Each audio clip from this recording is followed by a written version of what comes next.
Thomas Sankara, Africa's Che Guevara, a fearless revolutionary, bold reformer, and visionary leader who transformed Burkina Faso in just 4 years. From fighting corruption to empowering women and planting millions of trees, his legacy still echoes across the continent. This is the story of a man who dared to dream of a self-reliant Africa and paid the ultimate price. Welcome to African Heritage Hub, the home of Africa's timeless history, heroes, and heritage. Step into the untold history of Africa, the stories before independence, the struggles that shaped nations, and the visionaries who dreamed of freedom. At African Heritage Hub, we uncover the lives of Africa's pioneers, explore rich cultures, and revive the powerful movements that build the continent's future. Every episode brings to light the forgotten chapters, celebrates true African heroes, and honors the spirit of resilience and hope that lives on today. History remembered, heritage celebrated, and legacy preserved. New episodes every day. Subscribe and journey with us through Africa's timeless story. Thomas Sankara was a revolutionary leader and the president of Burkina Faso from 1983 until his assassination in 1987.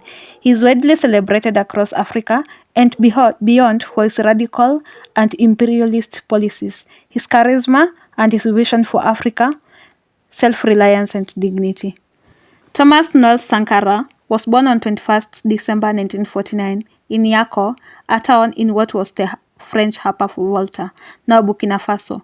He was the third of 10 children in a Roman Catholic family of mixed Mosi and Paul descent. His father, Joseph Sankara, was a World War II veteran and worked as a military police officer, while his mother, Margaret Sankara, was a housewife. Despite their modest background, the Sankaras valued education, and Thomas excelled academically. He attended seminary school briefly, which gave him a strong sense of discipline, but eventually chose a military career. He joined military at the age of 19 and received training in Madagascar, where he witnessed popular uprisings that influenced his revolutionary thinking. Later in France, he was further exposed to leftist ideology and radical political ideas, which shaped his beliefs in Marxism, Leninism, and Pan-Africanism. Sankara was a Marxist, Leninist, and Pan-Africanist, inspired by leaders like Che Guevara, Fidel Castro, and Kwame Nkrumah. He envisioned a united Africa, free from colonial and capitalist domination. He rejected foreign aid and IMF, World Bank loans, arguing they were forms of new colonialism. He famously said, "That is a cleverly managed reconquest of Africa." In 1984, he changed the country's name from Upper Volta to Burkina Faso, meaning land of upright people. He believed in self-sufficiency, local production, and using indigenous knowledge and culture as the backbone of development. Sankara implemented numerous reforms aimed at transforming the Burkina Faso society. He initiated land redistribution to empower peasants and reduce the influence of traditional feudal leaders. He abolished tribal privileges and established local communities for grassroots participation. He oversaw a record-breaking vaccination campaign that immunized over 2.5 million children against meningitis, yellow fever, and measles in just a few weeks. Sankara was not just a reformer of systems, he was a fierce advocate for gender equality. He boldly declared the revolution and women's liberation go together, making women's empowerment central to his national agenda. Under his leadership, women were appointed to high-ranking political positions and encouraged to serve in the military, breaking long-standing gender barriers. He also launched initiatives to support working mothers, including promoting child care services and maternity rights. Sankara saw the liberation of women as essential to the liberation of society as a whole. Sankara's environmental initiatives included planting over 10 million trees to combat desertification and banning plastic bags to reduce pollution. He urged his citizens to consume what we produce, advocating for local consumption over imports. Personally, he lived modestly, had no bank account, and rode a bicycle or a modest car, and lived in a simple home. Sankara married Miriam Sankara, and together they had 2 sons. Despite his demanding role as a head of state, Sankara was known to be a devoted husband and father. His family lived modestly, reflecting his beliefs in humanity and equality.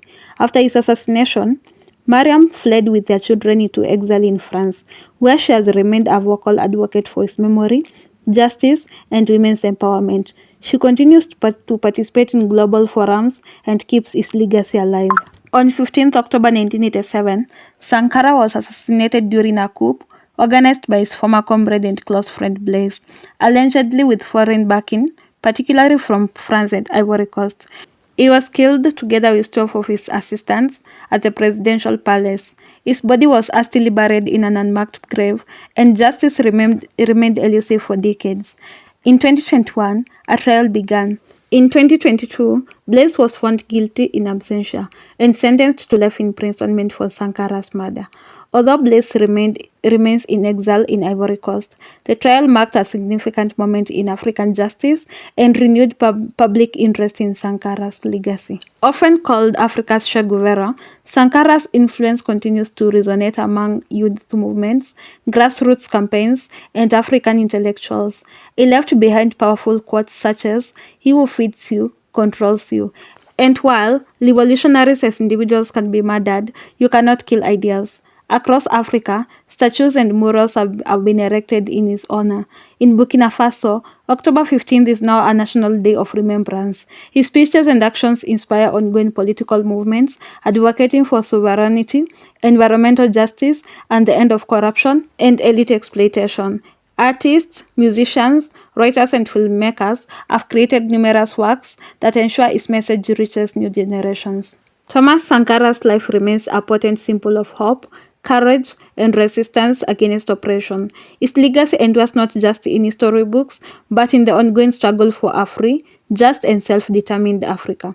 It shows that with integrity and vision, it is possible to challenge the status quo and plant the seeds of transformation. His legacy lives as a symbol of integrity, selflessness, and visionary leadership in the fight for African liberation.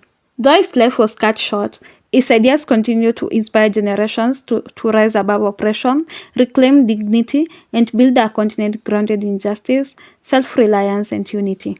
Thank you for watching. Let's keep Africa's story alive, one legend at a time. Another story told, another legacy remembered. This is African Heritage Hub, honoring the spirit of Africa. See you soon.